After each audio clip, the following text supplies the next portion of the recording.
मैं Thakur Das Mahato, department economics, SB college Chandil, Kolhan university Chaibasa.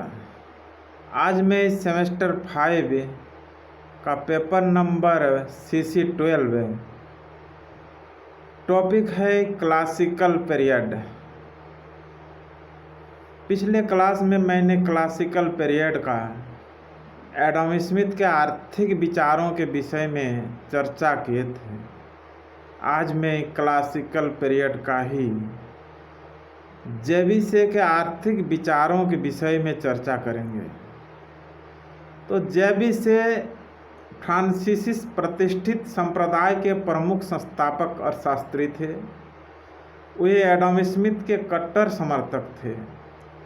उन्होंने न केवल एडम स्मिथ के विचारों को परिवर्तित एवं विकसित किया, बल्कि अनेक मौलिक विचारों को देकर और शास्त्र की प्रतिष्ठा भी बढ़ाई। जेविसे के मुख्य आर्थिक विचार निम्नलिखित है। नंबर 1, अर्थशास्त्र की प्रकृति एवं क्षेत्र, nature and scope of economics. जेविसे ने अर्थशास्त्र को एक ऐसा विज्ञान माना जिसमें उत्पादन, वितरण एवं उपभोग के नियमों का अध्ययन होता है। इसी आधार पर उन्होंने अर्थशास्त्र को 3 वर्गों में विभाजित किया है: उत्पादन, प्रोडक्शन, वितरण, डिस्ट्रीब्यूशन, उपभोग, कंजम्पशन।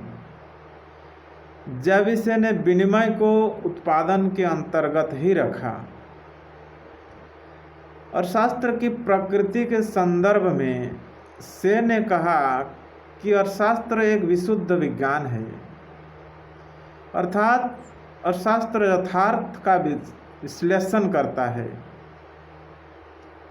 इस संदर्भ में हम इस बात का उल्लेख करना चाहेंगे जो से ने माल्थस को एक पत्र में लिखा था: अर्थशास्त्री का कार्य सलाह देना नहीं है, उसका कार्य तो तटस्थ दर्शक के समान निरीक्षण करना है। धन संबंधी विचार। जेविसे ने धन को भौतिक तत्वों तक ही सीमित नहीं रखा। उन्होंने धन की सीमा के अंदर अभौतिक तत्वों को भी लाया।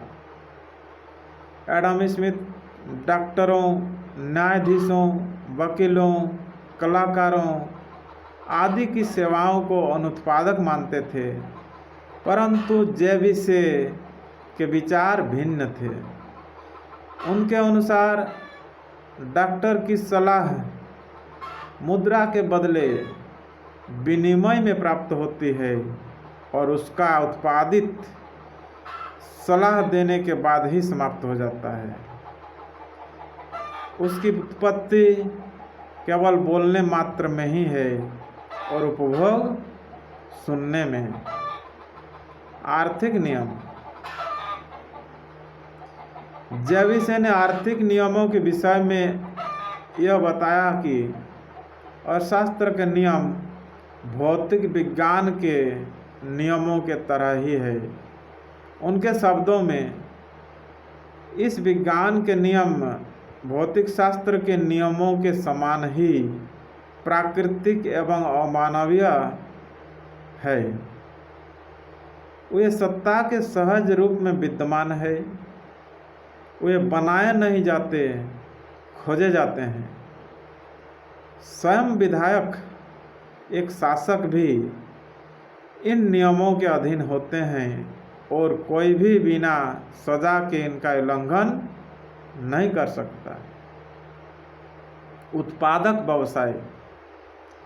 एडम स्मिथ ने कृषक को अधिक महत्व दिया था, जबकि से ने उद्योगों को कृषि से कम महत्व प्रदान नहीं किया है।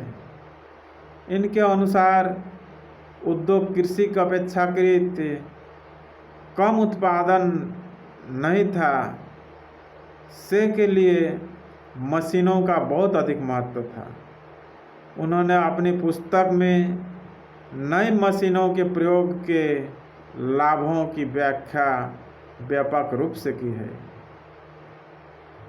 से अपनी उद्यमी को उत्पादन का सबसे महत्वपूर्ण साधन मानते हुए कहा था, औद्योगिक उद्यमियों की शक्ति धन के वितरण पर बड़ा गहरा प्रभाव पड़ता है।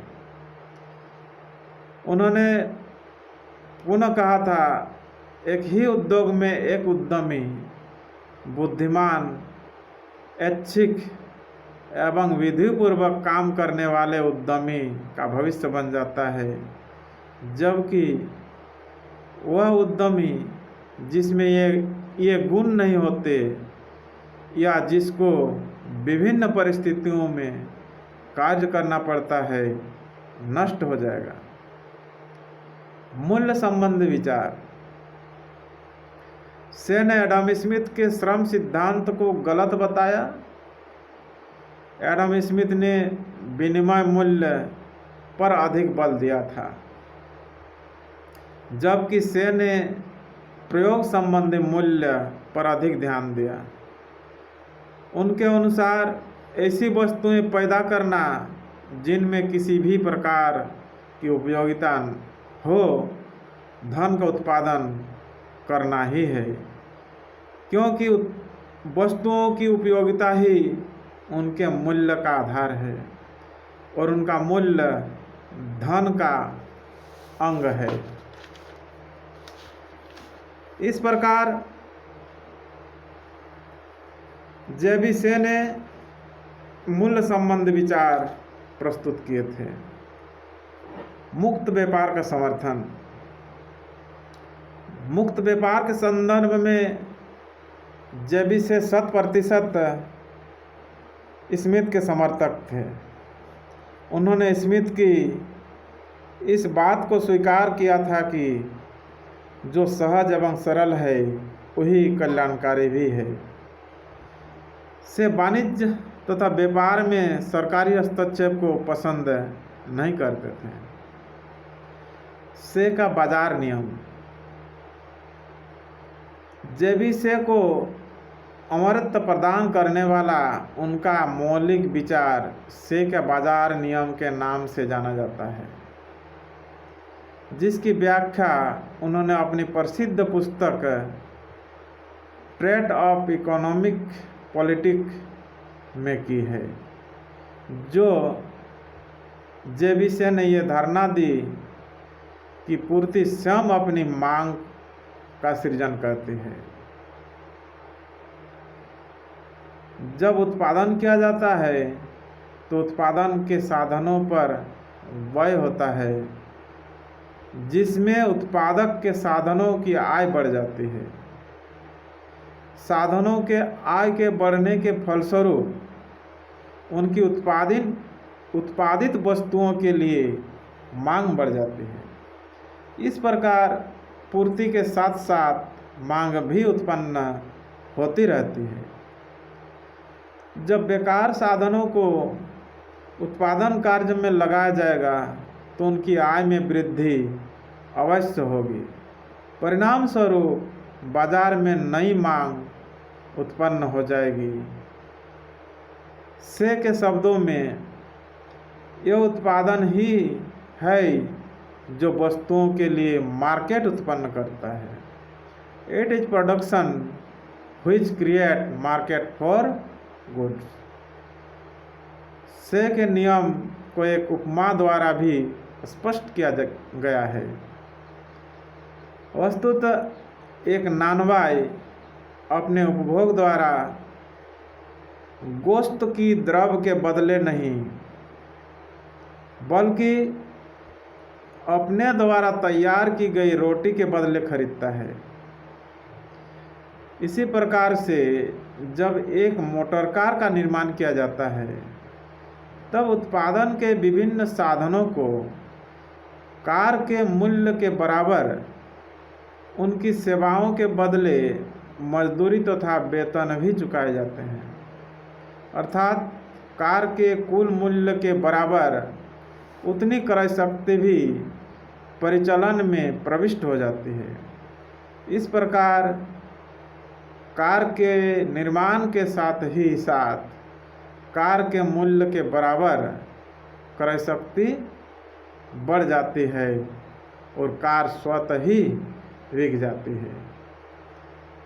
इस क्रिया में माल की मात्रा अवश्य बढ़ जाती है, किंतु कुल पूर्ति एवं कुल मांग में असंतुलन नहीं रह जाता है।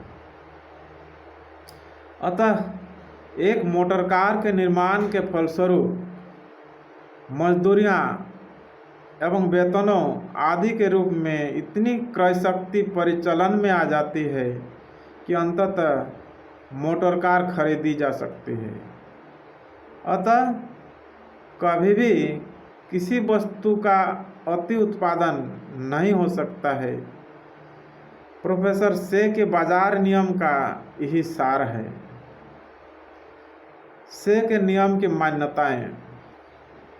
से के बाजार नियम निम्नलिखित मान्यताओं पर आधारित है। नंबर 1, मूल्य तंत्र, प्राइस मैकेनिज्म। से का बाजार नियम मूल्य तंत्र की स्वतः एवं निर्विघ्न क्रियाशीलता पर आधारित है। नंबर 2, हस्तक्षेप की अनुपस्थिति। बाजार के विस्तार तथा संकुचन में किसी प्रकार का हस्तक्षेप नहीं रहता है। नंबर 3, श्रमिक कभी विस्थापित नहीं होते। चूँकि अर्थव्यवस्था का विस्तार हो रहा है, अतः कोई नई फर्म अथवा नए श्रमिक उत्पादन प्रक्रिया में प्रविष्ट होते हैं तो ये वर्तमान अथवा कार्यरत श्रमिकों को विस्थापित नहीं करते। नंबर 4, बचत एवं विनियोग बराबर। अर्थव्यवस्था में बचत तथा विनियोग स्वतः बराबर हो जाते हैं। ब्याज की दरें ही बचत तथा विनियोग के बराबर बनाए रखती है। नंबर 5, सरकारी हस्तक्षेप का अभाव। सरकार आर्थिक व्यवस्था में किसी प्रकार से हस्तक्षेप नहीं करती है। आज का क्लास यहीं पर समाप्त कर